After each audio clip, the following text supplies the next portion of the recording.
The storm didn't just bring snow, it brought a choice.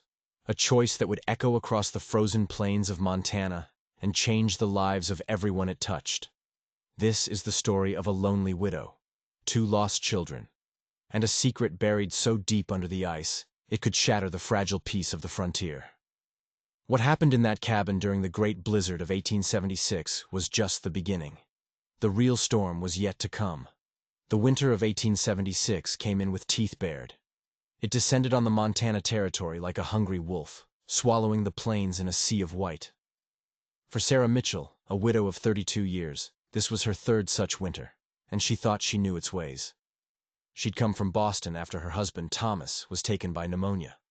The West was supposed to be a new start, a place to wash away the grief. She ran a small trading post on the edge of Blackfeet territory, a lonely dot of civilization 4 miles from her nearest neighbors and a hard 2-day ride from Fort Benton.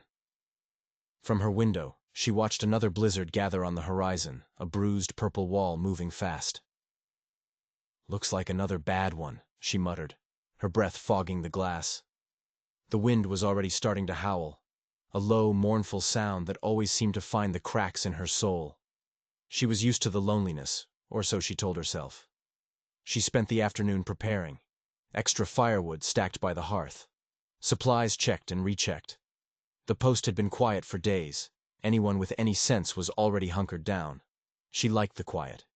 It gave her time to read, to write in her journal, to forget the world outside. As darkness fell, the storm hit with its full, unholy fury. The wind screamed, rattling the log walls of her cabin. Snow began to pile in drifts against the door. Sarah stoked the fire, its orange glow pushing back the shadows, and settled into her rocking chair with a hot cup of tea. "Just another Montana winter," she whispered, trying to believe it. But something about this storm felt different. It felt angry. The cold was sharper, the wind more violent. It felt personal. Sleep didn't come easy. The storm was a living thing, clawing at her little cabin, trying to get in. Just before dawn, a new sound cut through the gale. It wasn't the wind. It wasn't the groaning of the timber. It was something else.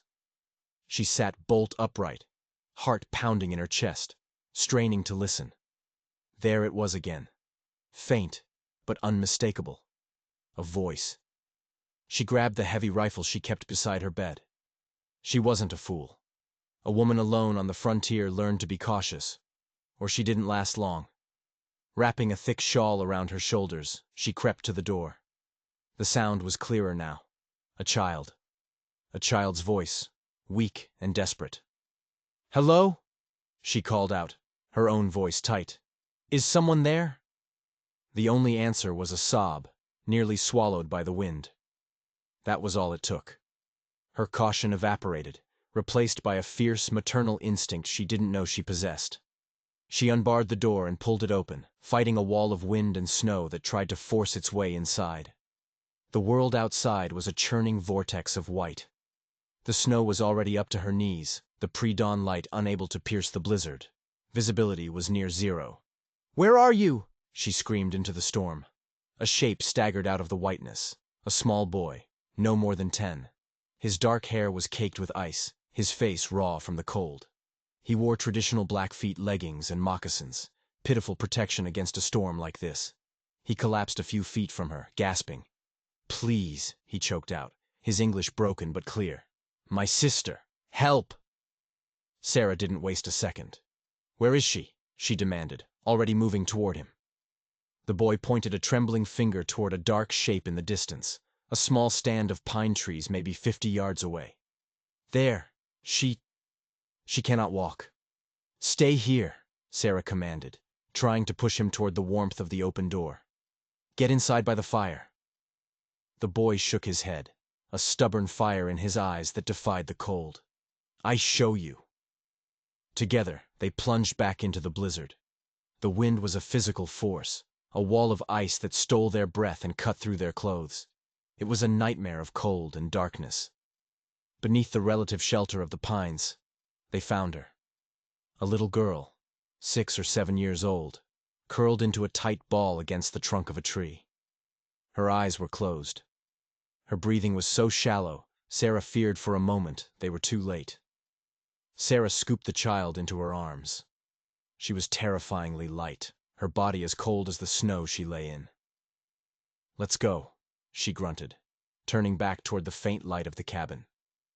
The boy, his face a mask of grim maturity, just nodded. The 50-yard journey back felt like 50 miles. Each step was a battle against the drifts and the wind. Inside, Sarah slammed the door against the storm and immediately went to work. She laid the unconscious girl on her own bed, her hands working quickly to strip away the frozen, wet clothing. "You," she said to the boy, "stand by the fire. Don't move." She wrapped the girl in her warmest wool blankets, rubbing her small frozen limbs, trying to force life back into them. "What's your name?" she asked the boy, her voice sharp with urgency. "I am Maki," he said, his teeth chattering uncontrollably. "She is Apikuni." "What in God's name were you doing out there?" Sarah asked, her tone softening slightly as she ladled hot broth into a mug. Maki looked at the floor. "We were with our father, hunting." His voice was low, almost a whisper. "The storm. It came so fast. We were separated." He looked up, his dark eyes haunted. "Father told us to find shelter if we got lost. We tried." His voice broke on the last word. "You did well," Sarah said, forcing a reassuring tone. She handed him some dry clothes, a shirt and trousers left behind by a trader months ago. They were too big, but they were warm. "You brought her here. You saved her life." But as she said it, she saw something in his eyes. It wasn't just fear. It was something else. Something older and darker. And she had the sudden, chilling thought that this was no simple story of children lost in a storm. For the next day and night, Sarah fought for Apikuni's life. The little girl's condition was bad. Her fingers and toes were turning a waxy, ugly color, clear signs of severe frostbite. She drifted in and out of consciousness, muttering in a language Sarah couldn't understand. Maki never left her side. He was a small, silent shadow, his eyes fixed on his sister. He translated his sister's feverish whispers when he could, and helped Sarah apply the herbal remedies she knew, poultices learned from her grandmother back in Boston, and a few tricks picked up from Blackfeet women at the trading post. The blizzard raged on, sealing the three of them inside the small cabin, a tiny island of warmth in an ocean of white. "Our father is a great warrior," Maki said suddenly, breaking a long silence as they sat vigil by the fire. "His name is Iniske. It means buffalo stone. He will find us." Sarah nodded, trying to look convinced. "I'm sure he will." But in her heart, she felt a cold dread. Even the most skilled hunter would be no match for a storm of this magnitude. She feared the man was already gone, another victim of the merciless Montana winter. The boy's faith was heartbreaking. "We will keep you safe until he does," she promised, more to herself than to him. Finally, exhaustion claimed the boy. He fell asleep slumped in a chair, his head resting near his sister's hand. Sarah looked at the two children, their peaceful faces belying the terror they'd endured. Then she looked at the door, where the wind still clawed and howled. She had a rifle, and she knew how to use it. But as she watched the sleeping children, she realized the greatest danger might not be the storm outside. It might be the story they brought with them. Because when Maki had spoken his father's name, she saw it again in his eyes. Not hope. It was pure, undiluted fear. By the third day, the world outside fell silent. The blizzard had passed, leaving behind a landscape of impossible beauty and deadly cold. Weak sunlight filtered through the clouds, making the sculpted snowdrifts glitter. Inside the cabin, the crisis had also passed. Apikuni's fever broke during the night. She was weak, but her eyes were clear, and she was taking sips of broth. Sarah was at the stove, stirring a pot of venison stew, when Maki came to stand beside her. His face was solemn, his small shoulders squared. "My father will be looking for us," he said. It wasn't a question. "He will follow our tracks, but the snow." Sarah knew what he meant. the blizzard would have erased any sign of them. "The tracks are gone," she agreed. "But that doesn't mean we can't help him." An idea was already forming in her mind. After they ate, Sarah put on her warmest coat. With Maki's help, she dragged a long, straight pine sapling from the woodpile. She tied her brightest red woolen blanket to the top, creating a makeshift flag. Together, they jammed the pole into a snowdrift beside the cabin, a slash of color against the endless white. "This will be visible for miles," she told them, "and we'll fire 3 shots from my rifle. Every morning and every evening, the sound will carry in the cold air." Apikuni, wrapped in blankets by the fire, said something soft in her own language. Maki translated. "She says you have a good heart. She asks why you help us." Sarah paused. The question was more complicated than it seemed.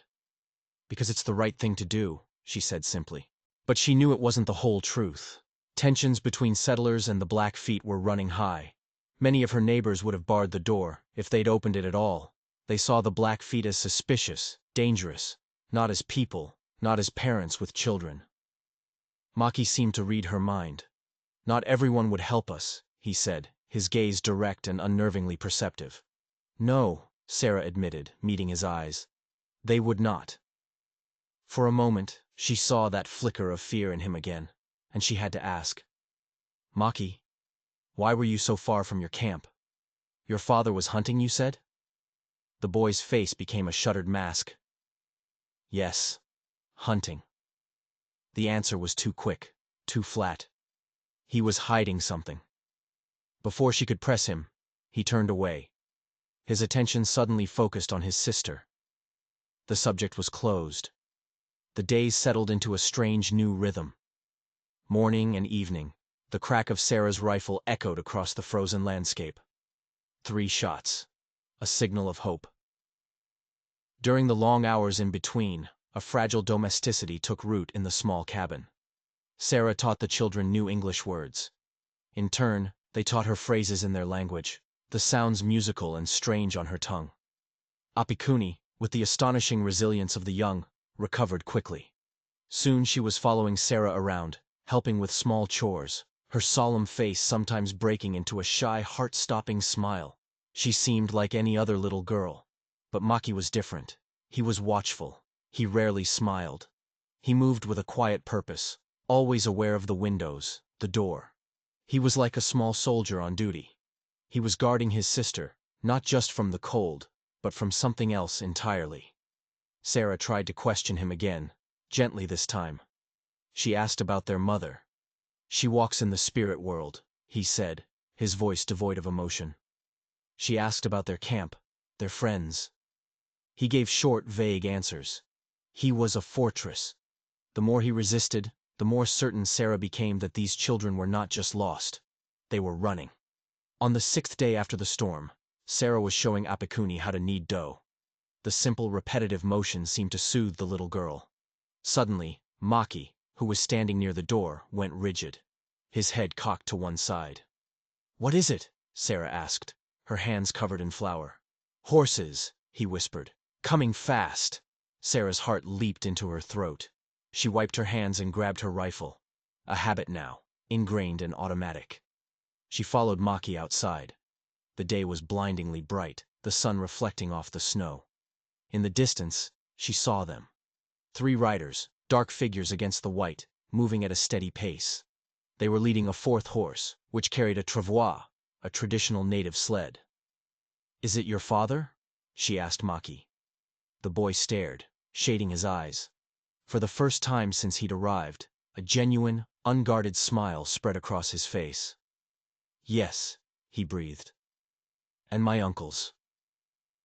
Apikuni ran out, squealing with joy at the sight of the riders. She waved her little arms, forgetting the cold. It was a perfect, happy scene. A family reunited.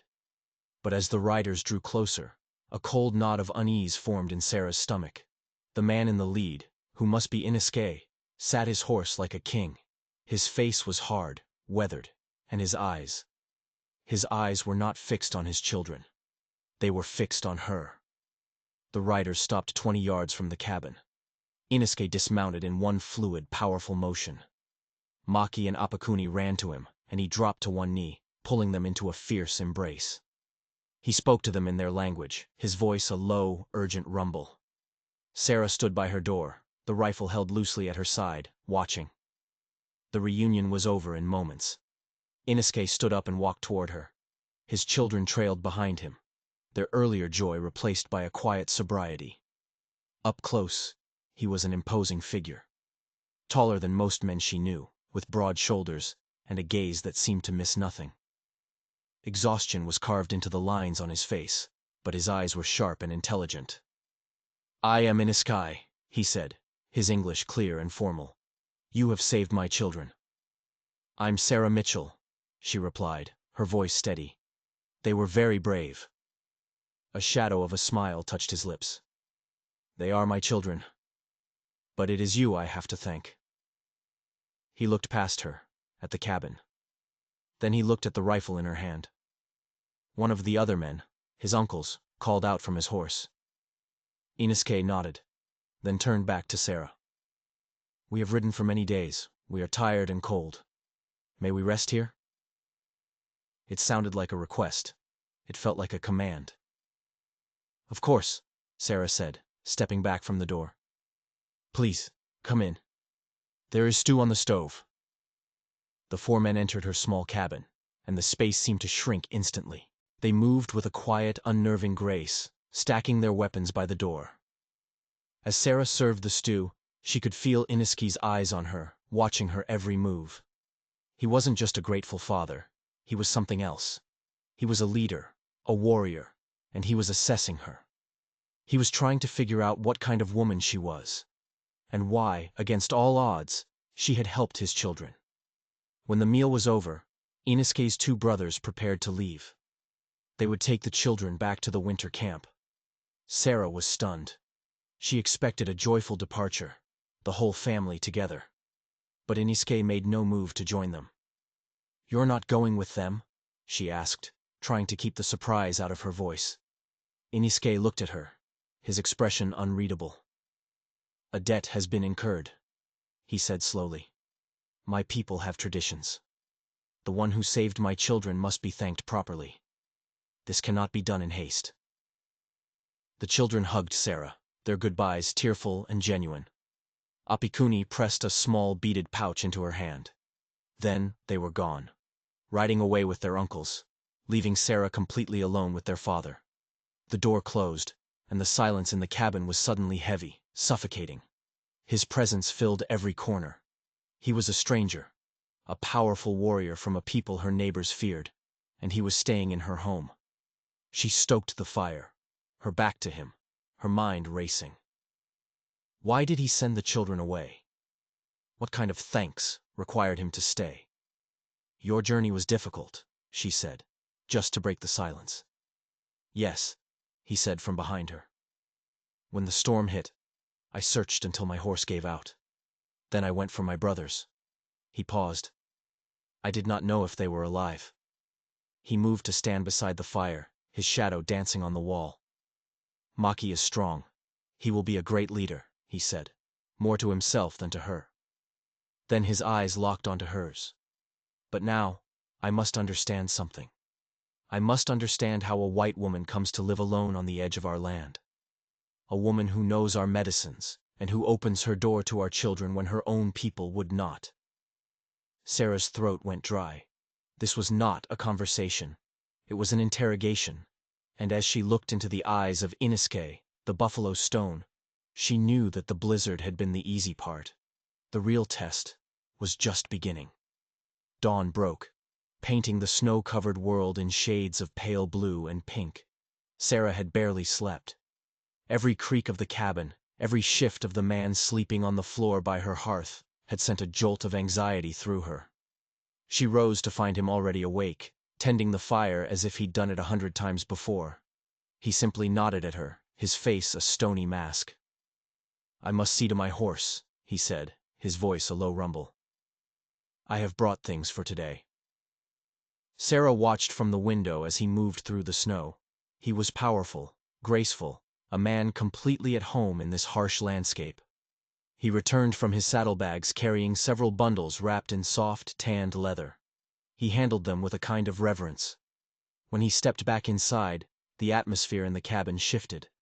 A thick formality settled over them. He was no longer just a man seeking shelter. He was performing a ritual. "In my culture," he began, his voice taking on a formal, sonorous quality. "When a life is saved, a bond is created. A debt that must be paid. My family is now connected to you, Sarah Mitchell." He unwrapped the first bundle. Inside was a necklace of intricate blue and white beadwork, with a pendant of polished abalone shell that caught the morning light. "This belonged to my grandmother," he said, holding it out to her. "She was a great healer, a wise woman. When you used our herbs on my daughter, you walked her path." Sarah stared at the necklace. It was a museum piece, an heirloom of immense cultural and personal value. "It's beautiful," she stammered, "but I can't accept this. It's too much." "You are no longer a stranger," Iniske said, his voice firm, leaving no room for argument. "You are now part of my family's story. For generations, the story will be told of the white woman who saved the children of Buffalo Stone."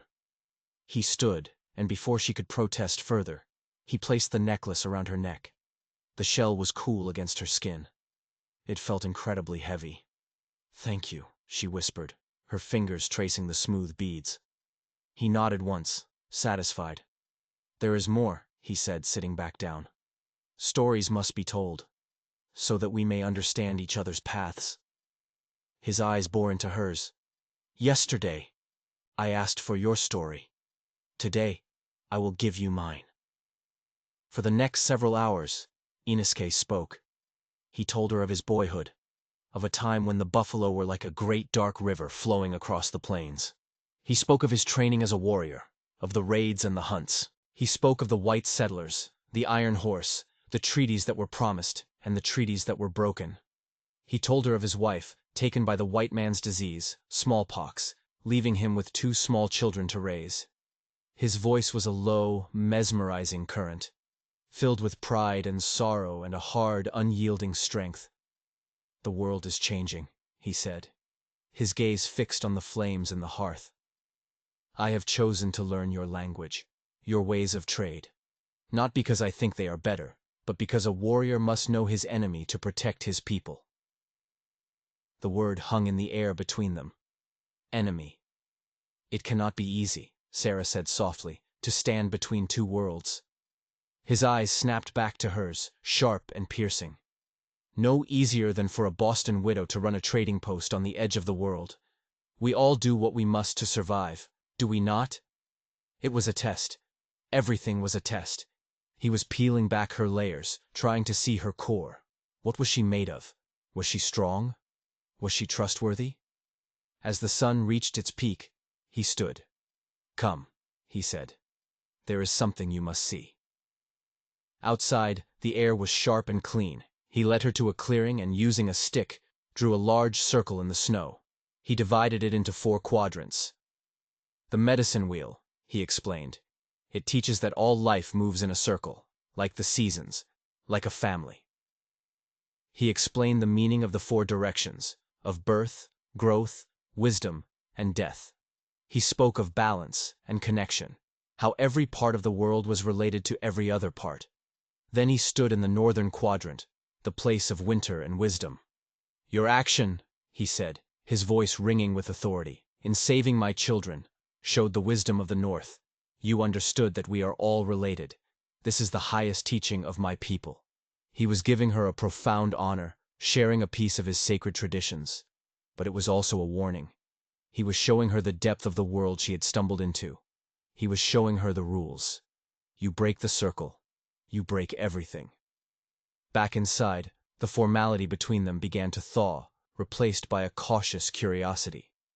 She told him about Boston, about her late husband, Thomas, a gentle man who loved books more than business. Iniske listened, his questions sharp and insightful. He wasn't just hearing her story, he was studying it. "This husband of yours," he asked suddenly, "was he a fighter?" The question was jarring. "He was a good man," Sarah said defensively. "He was kind." "Kindness does not stop a bullet," Iniski replied, his voice flat. "It does not stop a man from taking your land." "Tomorrow I must leave," he announced as they ate their evening meal. "My children will be waiting." Sarah felt a strange pang of disappointment, which she quickly suppressed. "Of course," she said, "they need their father." "But before I go," he said, reaching for the last leather-wrapped bundle, "there is one final tradition." He unwrapped it to reveal a pipe, its bowl carved from a deep red stone, its stem decorated with feathers and porcupine quills. A sacred pipe. "To smoke this pipe together is to make a vow before the Creator," he explained, his voice low and serious. "It seals the bond between us. It says the debt is paid. It says we are family." He filled the pipe with a mixture of tobacco and herbs, his movements slow and deliberate. He lit it with a coal from the fire and offered it to her first. "It is the smoke that carries the prayer," he instructed. "Breathe it in. It is a promise." Sarah took the pipe. Her hand was trembling slightly. This was no simple thank you. This was a treaty, an alliance. She was being drawn deeper into his world, a world of spirits and warriors and ancient laws. She took a small puff, the smoke aromatic and strange, and passed it back. Iniske smoked, then spoke in his own language, the words rising with the smoke towards the rafters. "I have asked the Creator to watch over you," he translated. "And I have pledged that from this day forward, my people will know you as a friend. You will be protected. Anyone who harms you harms me." He looked at her, his eyes blazing with intensity. "We are now bound," he said, his voice barely a whisper, "by something stronger than blood." Sarah felt the immense weight of his words. She had opened her door to two lost children, and now she had just forged an alliance with one of the most powerful men in the territory. She had chosen a side, and in this land, choosing a side could get you killed. As she lay in her bed that night, listening to the quiet breathing of the warrior on her floor, she realized she was no longer just a lonely widow running a trading post. She was an ally to the Blackfeet, and she had the terrifying feeling that she was going to need their protection much sooner than she thought. Morning came with a gentle, silent snowfall. Iniske was already outside, preparing his horse for the journey. The air between them was different now, charged with the promises made in the smoke of the sacred pipe. As they shared a final, simple breakfast, he looked at her directly. "This trading post," he said. "You will remain here?" "Yes," Sarah answered, surprised by her own certainty. "This is my home now." Iniske gave a slow, deliberate nod. "Then I will make you a proposition. My people, we are often cheated at the larger forts. Your prices are fair. I will direct my people to trade here. We will bring you hides and crafts of a quality you cannot find elsewhere. You will provide us with the goods we need." It was more than a business deal. It was a strategic move. He was creating a new supply line for his people, one based on trust, not exploitation. He was also making her trading post a vital hub for the Blackfeet. "I would be honored," Sarah said. It was a risk, a huge risk. It would anger the other settlers. It would make her a target. But she knew she had to accept. She was already in too deep. As he prepared to mount his horse, he paused and reached into a pouch at his waist. He pulled out a smooth black stone veined with white quartz. "This is a buffalo stone," he said, placing it in her palm. It was cool and heavy. "It is my namesake. It is a stone of great power. It is said they only allow themselves to be found by those they wish to protect. It will keep you safe." He swung himself onto his horse with effortless grace. "Until the spring," he said, his eyes holding hers for a long moment. "Until the spring," she echoed. She stood there and watched until he was just a small dark speck against the vastness of the snow. And then he was gone. The cabin felt cavernous and empty. The silence was deafening. She clutched the buffalo stone in her hand, its weight a solid, tangible reminder of the impossible week she had just lived through. The rest of the winter was a long, slow crawl.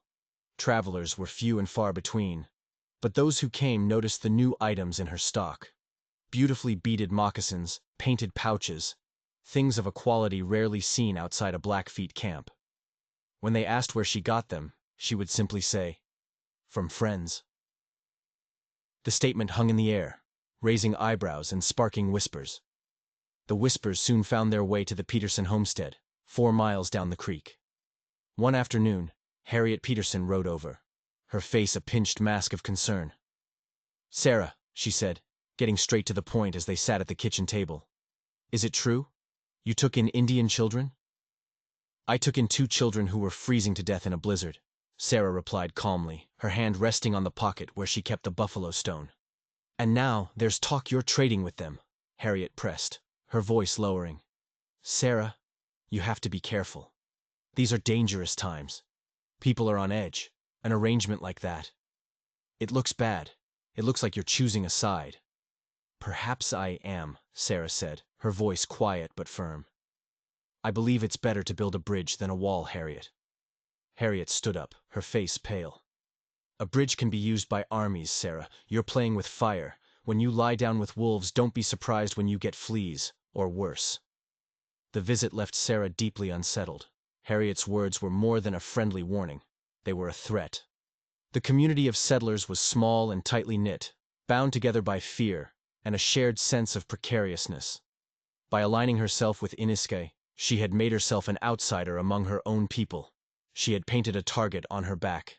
As the snows began to melt and the first green shoots of spring pushed through the thawing earth, Sarah found herself scanning the northwestern horizon, waiting. She didn't know if she was waiting for a friend or for the trouble he would inevitably bring with him. One clear morning in late April, she heard it. The sound of many horses. She stepped outside, her heart thumping, and saw them cresting the ridge. It was Iniske. He was at the head of a small procession of Blackfeet riders, their pack horses laden with goods. Flanking him were Maki and Apakuni. The children saw her and began to wave wildly. A genuine joy swelled in Sarah's chest.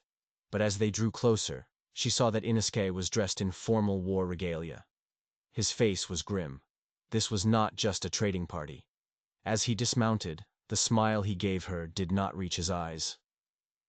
"The Snow Eagle has returned," he said, his voice low, "and trouble follows in its path." He explained quickly. A faction of white ranchers, backed by speculators from the east, was pushing hard into Blackfeet winter territory. They were running off the buffalo, poisoning watering holes. There had been skirmishes. Blood had been shed. The Peterson family, her neighbors, were part of the group leading the charge. Harriet's warning hadn't been a warning at all. It was a promise. "Your trading post," Iniske said, his gaze sweeping the horizon. "It is now more important than ever. It stands between our people and those who would see us starve." The children rushed to hug her, their innocence a stark contrast to the grim reality of their father's words. Apekuni proudly showed her the moccasins she had helped bead. But Maki, now a year older, had the same watchful, serious look in his eyes. He had seen the violence his father spoke of. He knew the truth of why they had been in the blizzard. They hadn't been separated from a hunting party. Their camp had been attacked. Their father had created a diversion, sending them into the storm to save their lives. The trade that day was brisk and efficient. It was an act of defiance. When it was done, Iniske pulled her aside. "I must ask you for something more," he said, his voice heavy. "A favor that puts you in the gravest danger." He explained that a young warrior from his band had been wounded in the latest skirmish. He was too injured to make it back to their main camp. They needed a place to hide him, a place he could recover where the ranchers wouldn't find him. A neutral place. Her place. Sarah looked at the small, sturdy cabin she had built with her own hands. Her sanctuary.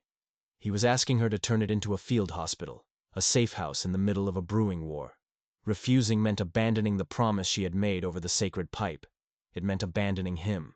Accepting meant declaring war on her neighbors. It meant her life would never be the same. She met Iniske's gaze, her hand closing around the buffalo stone in her pocket. "Bring him in," she said. "He will be safe here." The moment the words left her mouth, she knew there was no turning back. The bridge she had wanted to build had just become a fortress, and the storm that was coming would be made of fire and lead. They brought the wounded warrior in under the cover of darkness. He was young, barely a man, with a feverish glint in his eyes and a crude, bloody bandage on his leg. His name was Kills in the Night, and he carried the weight of his people's struggle on his thin shoulders.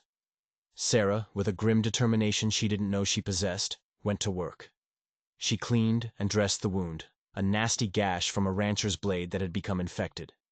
She used the herbs Ineske's grandmother had taught her about, her hands steady despite the fear coiling in her gut. Ineske stood watch, a silent, imposing guardian in the corner of her small cabin. "They will know," he said, his voice a low whisper in the flickering lamplight. "Your neighbors, the Petersons. They will see that my men were here. They will guess." "Let them," Sarah said, her voice tight with concentration as she stitched the wound closed. "I made a promise." Before dawn, Ineske and his men melted back into the wilderness, leaving Sarah alone with their wounded comrade. The next few days were a blur of tension and secrecy. Sarah kept the shutters closed, telling the few travelers who passed that she was ill with a fever and could not trade. She nursed Kills in the Night, changing his bandages, forcing broth down his throat, listening to his fevered, angry whispers about the injustices his people were suffering. He was a firebrand, filled with a young warrior's rage. He saw no room for peace, only for war. His presence was a constant, dangerous secret, a time bomb ticking in the heart of her home. The first sign of trouble came in the form of Mr. Peterson. He rode up to her cabin one afternoon, his face florid and angry. He didn't dismount. He sat on his horse, his rifle resting across his saddle, and stared at her shuttered windows. "Sarah," he boomed, "I know you're in there. Harriet said you've taken up with the savages. We saw their tracks. You're harboring them, aren't you?" Sarah opened the door just a crack, her own rifle in her hand. "My business is my own, Mr. Peterson," she said, her voice colder than a winter wind. "This is my land." "Not for long if you keep this up," he sneered. "You're a traitor to your own kind. We're forming a militia, to protect our property. You'd best decide which side you're on, and quick." He wheeled his horse around and galloped off, leaving a cloud of dust and a heavy silence in his wake. The threat was no longer veiled. It was open. It was real. That night, she spoke with Kills in the Night. His fever had broken, and his mind was clear. "You must go," she told him. "They know. They're watching me. It's not safe for you here anymore." The young warrior looked at her, his dark eyes filled with a grudging respect. "You are a strange white woman," he said. "You have the heart of a warrior. I have the heart of a survivor," she corrected him. "Now, can you ride?" He nodded. Under the sliver of a new moon, Sarah helped him onto a horse Ineske had left hidden in the pines. She gave him a pouch of food and a canteen of water. "Follow the creek north," she instructed. "It will lead you toward your summer camp. Be careful." He looked down at her from the horse. "The buffalo stone protects his own," he said. "He will not forget this." And then he was gone, a ghost disappearing into the night. Sarah felt a profound sense of relief, but it was short-lived. She knew Peterson's threat was not idle.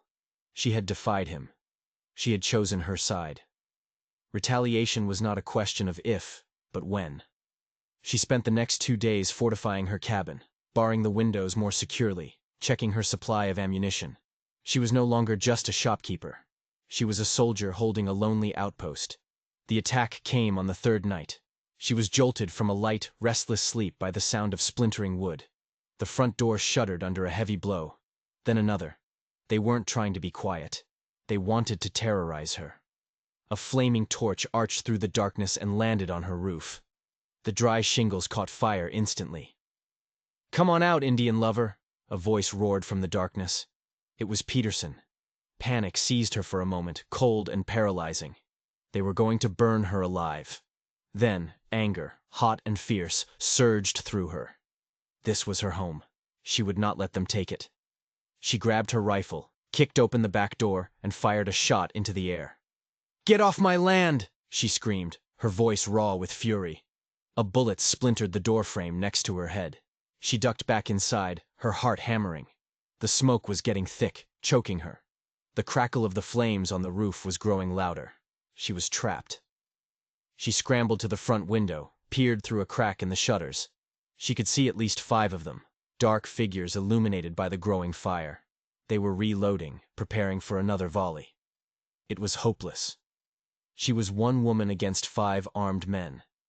As she raised her rifle, accepting her fate, she heard it, a sound that made the hair on her arms stand up. It was a high, piercing cry that seemed to come from all directions at once. A war cry. Peterson and his men froze, their heads snapping around. Out of the darkness, silent as shadows, figures on horseback emerged. They were like ghosts, their faces painted for war, their weapons glinting in the firelight. It was Innis Kay. He wasn't alone. He had brought a dozen of his best warriors. The ranchers, who had been so bold and brave against one lone woman, were suddenly terrified. They fumbled with their rifles, their shots going wide. The Blackfeet warriors descended on them like a storm. It wasn't a fight, it was a reckoning. It was over in minutes. Peterson and his men fled into the night, screaming in terror. Innis Kay watched them go, his face like carved granite. Then he turned his attention to the fire. His men worked with practiced efficiency, forming a bucket brigade from the creek, dousing the flames before they could consume the whole cabin. When it was over, the roof was a charred, smoking ruin, but the cabin was saved. Innis Kay walked up to Sarah, who stood amidst the chaos, her face smudged with soot, the rifle still clutched in her hands. He reached out and gently took the rifle from her. "The debt is paid," he said, his voice soft. He looked at her small, damaged home, then back at her. "You are one of us now, Sarah Mitchell. This is your land, and we will protect it. We will protect you." Sarah looked at the warrior standing before her, at his men who were already beginning to repair her roof, at the children, Maki and Apakuni, who had ridden with them and were now running to embrace her. She looked at the smoldering remains of her old life, and felt not loss, but a fierce, powerful sense of belonging. The blizzard had brought her 2 lost children, but the fire had brought her a family. In the years that followed, Sarah's trading post was rebuilt, stronger than before. It became a beacon, a neutral ground where settlers and Blackfeet could meet, trade, and sometimes even talk. It wasn't easy. There was still fear and hatred on both sides, but the small bridge Sarah and Innis Kay had built held firm, a testament to the idea that courage and kindness could sometimes be stronger than violence. Maki grew into the wise leader his father always knew he would be, a peacemaker who could walk in both worlds. Apikuni became a great healer, her knowledge a blend of her grandmother's traditions and the books Sarah taught her to read. And Sarah, the widow from Boston, lived out her days on the Montana frontier, no longer a stranger, but a legend. The woman who stood her ground, who chose her family, and who proved that sometimes the most profound connections are forged in the heart of the storm. If you enjoyed this story and believe that one person's courage can make a world of difference, don't forget to hit that like button and subscribe for more tales from the forgotten pages of history. Let us know in the comments where you're watching from. We love to see how far these stories travel. Thanks for listening.